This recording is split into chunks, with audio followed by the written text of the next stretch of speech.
The patrol car rolled to a stop with a soft mechanical sigh, red and blue lights washing over the quiet street like a warning that didn't need sound.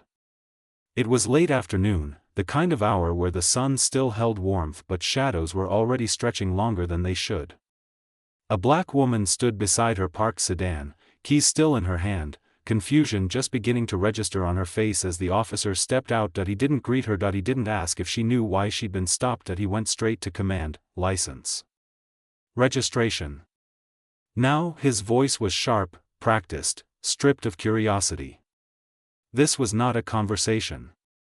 It was a performance of authority, delivered with the expectation of obedience. She complied calmly, reaching into her bag, moving slowly, deliberately, the way people do when they know even normal movements can be misread. She spoke evenly when she asked why she was being stopped, her tone polite, controlled, almost careful. The officer cut her off. "You were swerving," he said. "And your attitude isn't helping." There was no dash of concern in his voice, no suggestion of safety. Just accusation. Just leverage, she corrected him quietly. She hadn't been swerving. She had just left her office. She was less than a mile from home. The officer's jaw tightened. Step out of the vehicle. When she hesitated, only for a moment, only long enough to process the shift in tone, his hand hovered near his belt. Not touching anything. Just close enough to make the message clear that if you don't cooperate, I can take you to jail. The words hung in the air, heavy and intentional. Jail, not a ticket. Not a warning. Jail. The woman looked at him then, really looked at him, and something in her expression changed. Not fear. Not anger. Something quieter. Something steadier. A kind of recognition. She stepped out of the car. A phone across the street lifted slightly, unnoticed. Another from a passing vehicle slowed, the driver curious. The officer didn't see any of it. His focus was narrow, locked on the woman in front of him, on the control he believed he had already established. He asked where she worked. She answered. He smirked. "Just barely. You people always say that," he muttered, low enough to deny later, loud enough to land. The insult wasn't shouted. It didn't need to be. It was the kind that lived in tone, in assumption, in the quiet confidence that nothing would come of it. She asked for his badge number. That was when his voice sharpened again. "You don't get to make demands here." "I do. Keep this up and you'll spend the night in a cell." The threat wasn't hypothetical. It was procedural. He had done this before. He knew the steps. He knew how easy it was to turn inconvenience into custody, disagreement into defiance. Around them, the street continued its normal rhythm. A dog barked somewhere. A garage door opened and closed. Life went on, unaware that a line was being crossed in plain sight. The woman took a breath. She didn't raise her voice. She didn't argue the law. She didn't reach for her phone. She asked one question. Am I being detained, or am I free to go? The officer laughed. "You're about to find out." He turned slightly, speaking into his radio, his back half turned as if the outcome was already decided. As if this was just paperwork waiting to happen. What he didn't know, what he couldn't see yet, was that this stop was already moving beyond him. That the quiet woman standing on the curb was not panicking because she didn't need to. That the rules he was misusing were the very ones that would soon be used against him, and that somewhere far beyond this quiet street, a call was already being made. The officer returned to face her with a look that suggested the situation was now officially adversarial. His shoulders squared, his stance widened, the subtle body language shift that signaled escalation without paperwork. The radio crackled briefly, then went quiet. He had not called for backup. He didn't think he needed it. He told her to place her hands on the roof of the car. She asked again, calmly, whether she was being detained. That was enough. He stepped closer, invading her space, lowering his voice as if proximity itself were a tool. He explained, slowly, deliberately, that she was being detained for investigation, and that her continued questioning was being noted as non-compliance. His tone carried the unspoken warning, this could still get worse. She nodded, placed her hands where he asked, fingers spread, posture steady. No sudden movements. No resistance. The kind of compliance that should have de-escalated everything that it didn't. He began asking questions that had nothing to do with traffic. Where she was really coming from. Who owned the car? Whether she had anything illegal inside. Each question edged further from the original justification for the stop, widening the gap between authority and legality. She answered what she was required to answer. She declined what she was allowed to decline. Each refusal was polite. Each one irritated him more. Across the street, the phone that had lifted earlier was now clearly recording. The driver who had slowed had pulled over. Another pedestrian stopped, pretending to check messages while angling the camera just enough to capture the scene. The officer noticed the attention and bristled. "This isn't a show," he snapped, glancing toward the watchers. "You can all move along. No one move." He turned back to the woman, frustration now bleeding into his voice. He told her she was making things difficult. That he was trying to help her avoid bigger problems. That cooperation would go a long way. She didn't respond immediately. When she did, she asked for a supervisor. The request landed differently. His face hardened, not with anger this time, but with calculation. He knew the policy. He also knew how often that policy was ignored without consequence. He told her a supervisor would only delay things. That she should think carefully about how she wanted this to go. Then he said it again, jail. He explained the process as if giving directions. Handcuffs. Transport. Holding cell. Paperwork that could take hours. He framed it as an inevitability she was choosing through her attitude. The woman listened without interrupting. When he finished, she said something unexpected. "I understand your process." Her voice was calm, almost neutral. Not defiant. Not pleading. He paused, thrown off just enough to notice. She continued. She said she understood detention. Understood arrest. Understood probable cause. She said she also understood her rights, and that she was invoking them respectfully. The officer laughed again, louder this time, shaking his head. "Everyone understands their rights," he said. "Until they're wrong." He reached for his cuffs, not fully drawing them, just enough to make them visible. The metal caught the light. Another silent message. The phones across the street adjusted. A car slowed to a crawl. The moment stretched, then her phone vibrated in her pocket. She asked if she could retrieve it. He hesitated. Allowed it. She pulled it out slowly, unlocked it, and placed it on speaker. She didn't dial 911. She didn't call a lawyer. She pressed one contact. It rang once, twice. The officer shifted his weight, impatience creeping back in. He told her to hurry up. He reminded her she was being detained. The call connected. "Yes," the woman said quietly. "This is happening now." She gave the location. She didn't explain. She didn't need to. The voice on the other end responded immediately, low and urgent, asking to speak to the officer. The officer blinked. "Who is that?" he demanded. She held the phone out. "It's for you." He hesitated, suspicious now, but unwilling to look uncertain in front of the gathering witnesses. He took the phone, held it to his ear. "Hello?" There was a pause, then his expression changed. Not panic. Not fear, recognition. His posture stiffened. His eyes flicked to the woman, then away, as if suddenly aware of the audience he'd dismissed moments earlier. "Yes, sir," he said. The word came out reflexively. His free hand dropped from the cuffs. His jaw tightened, not in anger, but in restraint. He listened. The street was quiet now. Even the onlookers seemed to sense the shift. Phone steady, breath held. The officer swallowed. "I understand," he said. "Yes. I understand completely." He handed the phone back without meeting her eyes. The balance had begun to tilt. The officer did not immediately change his behavior after handing the phone back. Instead, he recalibrated. His voice softened just enough to sound procedural, his movements slower, more deliberate, as if careful pacing could erase what had already been said. He told her to remain where she was. He said he needed to verify information. He turned slightly away, pretending to review something on the tablet mounted inside the patrol car, though nothing new had been entered. This pause was not about protocol.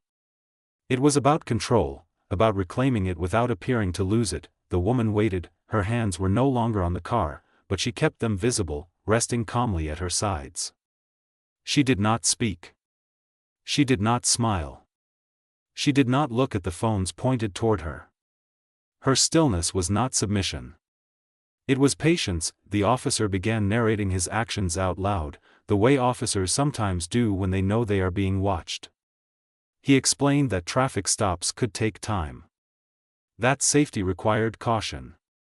That misunderstandings happened when people became emotional. That it was a performance meant for the witnesses, not for her. Then he did something small, almost forgettable, but telling. That he asked her again where she worked. She answered again, exactly as before. This time, he repeated it back incorrectly. She corrected him.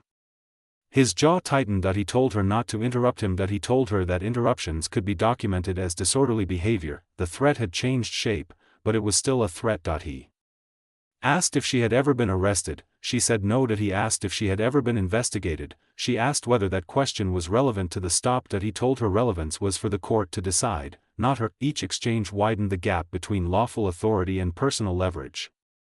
The original reason for the stop had dissolved entirely, replaced by fishing questions, vague insinuations, and tone policing disguised as procedure. Across the street, one of the bystanders spoke for the first time. Is there a problem, officer? The question was calm. Neutral. Almost helpful. The officer snapped his head toward the voice. This does not concern you. The bystander nodded, unfazed. Just asking. The officer turned back to the woman, irritation now fully visible. He told her that people gathering made situations unsafe. That she should discourage it. That if things escalated, responsibility would be shared blame. A familiar tactic. She said nothing. That he told her he was considering a search of the vehicle. She asked what the probable cause would be. He said her behavior. She asked him to clarify. He didn't. Instead, he walked toward the driver's door, hand hovering again near his belt, waiting for her to object. Waiting for resistance he could convert into justification. She didn't move. He stopped short of the handle. The cameras were too close now. The witnesses too still. The street too quiet. He pivoted again, returning to the front of the car, frustration etched across his face. He accused her of playing games. He accused her of trying to embarrass him. He said cooperation would have ended this already. Then he said it. You think that phone call protects you? It wasn't a question. She met his eyes for the first time since the call ended. She said calmly that she hadn't called for protection, she had called for accuracy. The word landed heavier than she intended. Or maybe exactly as intended. He scoffed, dismissing it, but his eyes betrayed him. He knew accuracy was dangerous. It left less room to improvise. Less room to reinterpret. Less room to quietly rewrite the narrative later. He stepped closer again, lowering his voice. You need to understand something, he said. Out here, I decide how this goes. The sentence was meant to reassert dominance. It failed, because it wasn't true anymore. His radio crackled. He ignored it. It crackled again, louder this time. He answered reluctantly. The dispatcher's voice was clipped, professional, unmistakably different from before. She asked him to confirm his location. She asked him to stand by. She said a supervisor had been notified. His shoulders stiffened. He glanced at the woman, then at the gathering crowd, then back toward his car. He ended the transmission quickly. He told the woman that a supervisor was on the way. That this was now routine. That everything would be reviewed. Routine, review, words officers often use when the ground begins to shift beneath them. The woman nodded. She thanked him for confirming. The officer said nothing. For the first time since the stop began, he looked unsure of what his next move should be. The threats had lost their edge. The questions no longer felt safe to ask. Every word now had weight. Every action, consequence, authority, once misused casually, had become something fragile, and everyone there could feel it. The supervisor arrived without lights or sirens, a plain vehicle easing to the curb as if this were any other routine call. That choice alone signaled something different. No urgency theater. No automatic backing of the first officer. Just presence. The officer straightened when he saw the car, relief and tension colliding in his posture. He spoke first, walking quickly to meet the supervisor halfway, lowering his voice, gesturing toward the woman, toward the phones, toward the street that had become a quiet courtroom. The supervisor listened without interrupting, then he turned to the woman. He introduced himself. Asked if she was all right. Asked if she understood why she had been stopped, she answered calmly. Precisely. She described the initial claim of swerving. The threat of jail. The refusal to provide a badge number. The implication that her tone justified detention. She did not exaggerate. She did not editorialize. She recited events the way someone does when accuracy matters. The supervisor nodded slowly. He asked the officer to explain his probable cause. The officer repeated the word swerving, less confidently this time. He mentioned attitude. He mentioned non-compliance. The supervisor asked what traffic violation had been documented. The officer hesitated. The pause stretched long enough for the phones to adjust, for the bystanders to lean in slightly, for the woman to lower her gaze, not in submission, but in restraint. The supervisor asked again. The officer admitted none had been written yet. The supervisor exhaled. Controlled but unmistakable. He asked the woman if she had requested a supervisor earlier. She said yes. He asked the officer why that request hadn't been honored immediately. The officer said the situation was under control. The supervisor nodded once, then the woman spoke again. She said there was one more thing. She said the officer had been asked to take a call earlier. She said the call was not personal. It was professional. The supervisor looked at her, attentive now in a different way. She told him who had been on the line, not a lawyer, not a family member, the Department of Justice, specifically, the Civil Rights Division. The supervisor's expression changed instantly. Not shock. Recognition. The kind that comes with understanding. Weight. The officer's face drained of color. The woman explained, calmly, that she worked with federal oversight bodies. That her role required her to report interactions like this accurately. That she had not disclosed that earlier because she did not believe professional titles should be used as shields. She paused, then she clarified, she was a federal judge, not in this district. Not presiding over traffic court. But appointed, confirmed, sworn. Her authority did not apply here directly. She had not claimed it. She had not threatened it. She had simply made a call to ensure a record. Silence settled over the street. The supervisor did not look at the officer immediately. He looked at the ground. Then at the witnesses.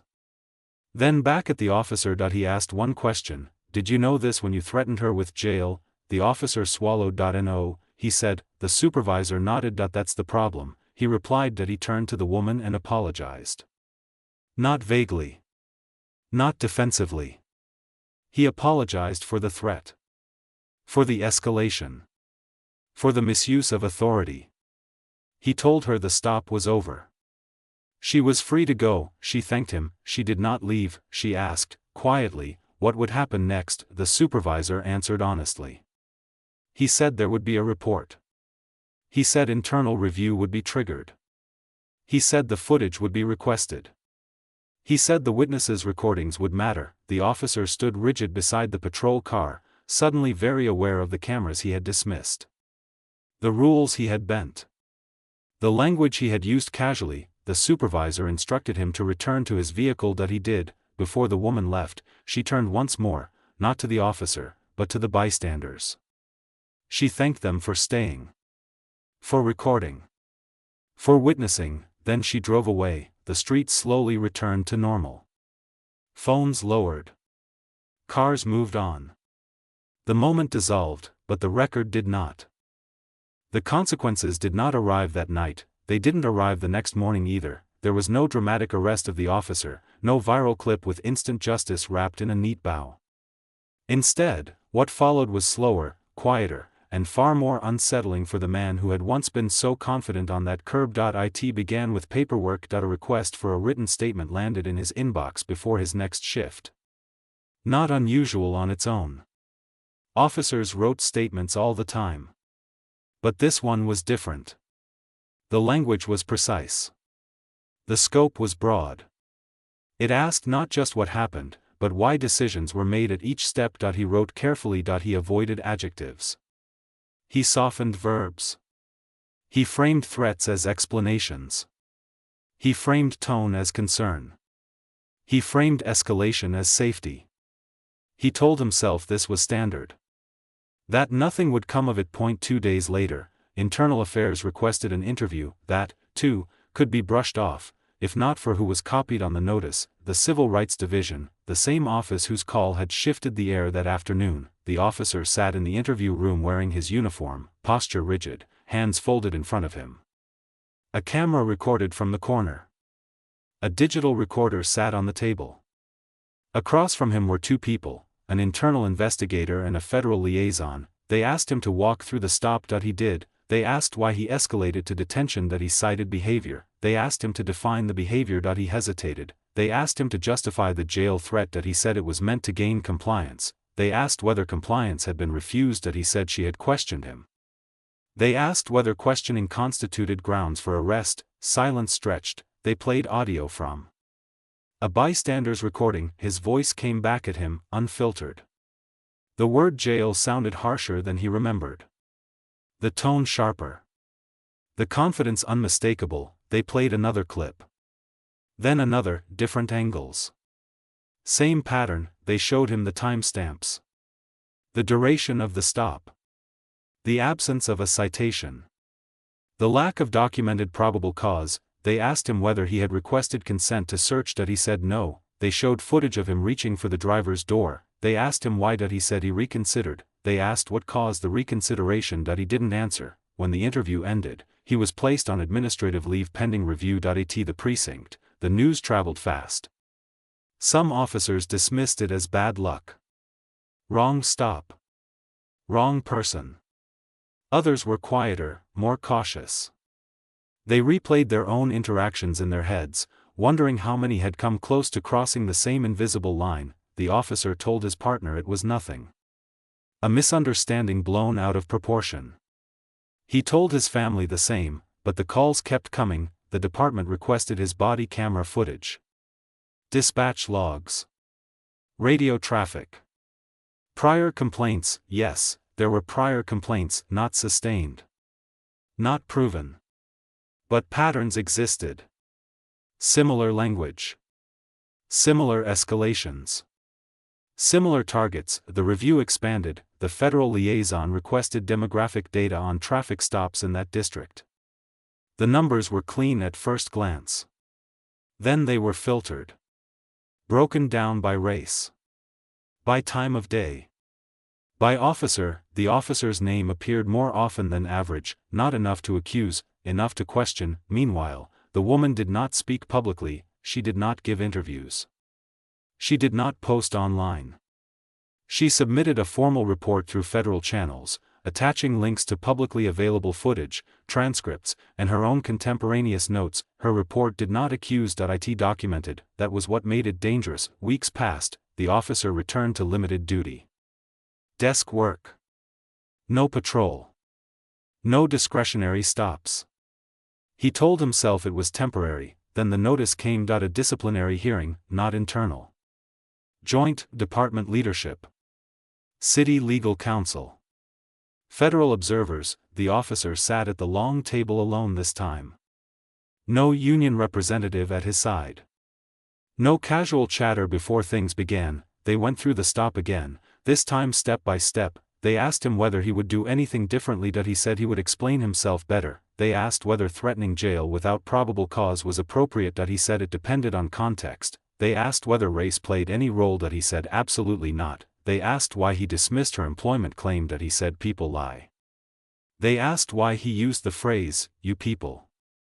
He said he didn't recall. They played the clip. The room was silent when it ended. The decision did not come immediately, but when it did, it was firm. The officer was suspended without pay. Mandatory retraining was ordered, not the generic kind, but targeted, monitored, externally reviewed.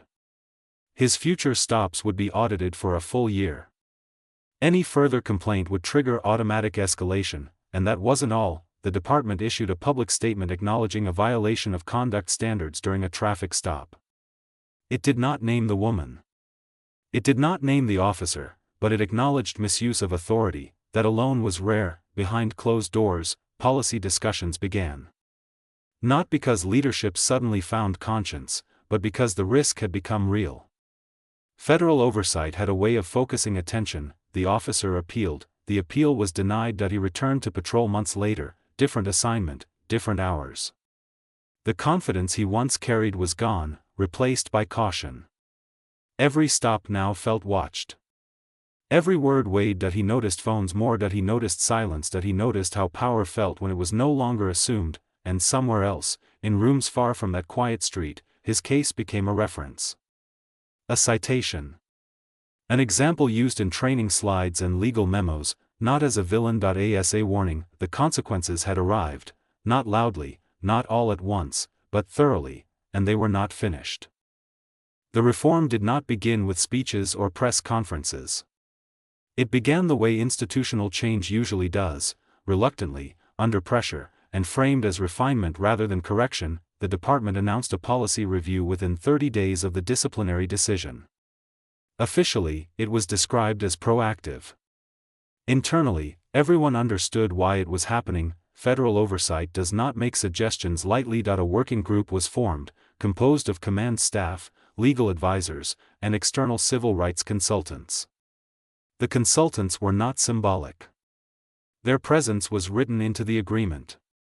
Their access was unrestricted. They started with traffic stops, not the dramatic ones. Not the viral ones. The ordinary, forgettable encounters where discretion lived and accountability rarely followed. They reviewed language, what officers were allowed to say, what they were trained to imply, what had previously existed in the gray space between guidance and habit. Phrases once considered harmless were flagged. Threats framed as options were reclassified as coercive. Jail, it turned out, was not a conversational tool. New protocols required officers to articulate probable cause verbally on body camera before escalating a stop. Not afterward. Not in reports. In the moment, supervisory requests were redefined. No longer discretionary. If requested, a supervisor had to be called and documented. Failure to do so required written justification reviewed within 24 hours. Body camera activation rules were tightened. Gaps in footage now triggered automatic review. Silence no longer benefited the officer. The training changed too, not the checkbox seminars officers slept through. This was scenario-based, externally audited, with performance evaluations tied to retention of authority. Officers were placed into simulations where calm civilians questioned them politely. Where tone, not force, was the challenge, some officers failed. They were retrained, some resisted, they were reassigned. A small number resigned. The department also changed how complaints were handled. Civilian video submissions were fast-tracked. Patterns were tracked longitudinally. One complaint no longer disappeared into a file. 3 overtime triggered intervention. Quietly, without fanfare, stop data began to shift. Fewer escalations. Shorter durations. Less discretionary language. More supervisors on scene. More officers choosing de-escalation not because it felt right, but because it was now required. The woman never returned to that street. She was not involved in drafting the reforms. She was not consulted publicly. Her role had ended where it was meant to, at the record, but her case was cited. In internal memos. In federal correspondence. In training material that emphasized how authority erodes not through defiance, but through misuse. Not once was her title emphasized. Instead, the lesson focused on the assumption that had driven the stop, the belief that power did not need to be careful when it felt secure. That assumption no longer went unchallenged. Months later, an independent audit noted measurable improvement in complaint resolution times and supervisory response compliance. The report was dry. Technical.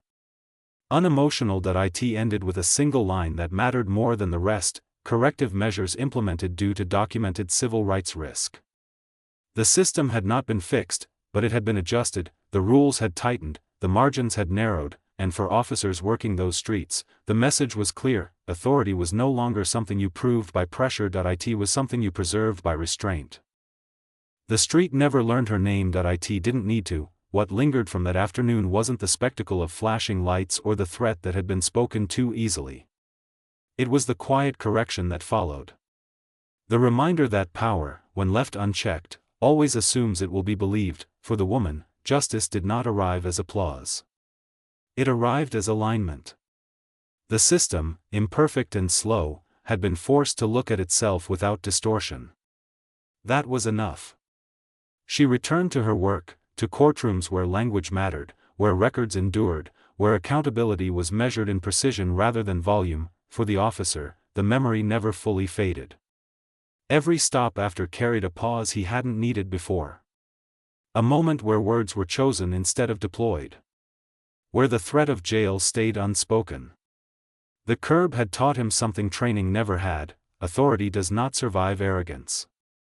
It collapses under scrutiny. For the witnesses, the lesson was simpler. Stay. Record. Say nothing.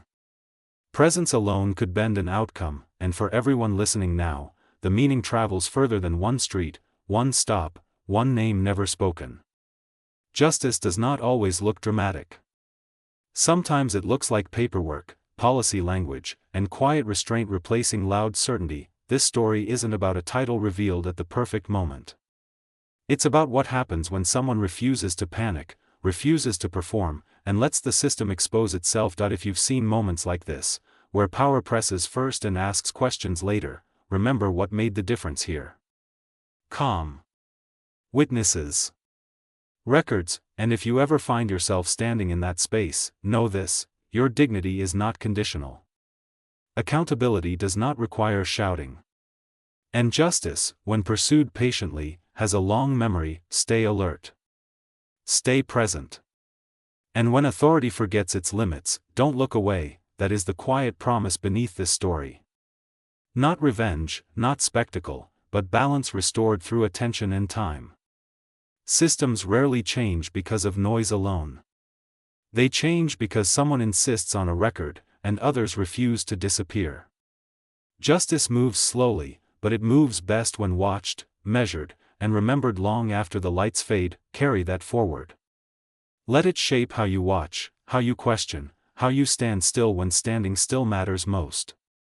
Accountability grows where attention remains, and where ordinary moments are treated as evidence, not inconvenience, by those who choose to notice.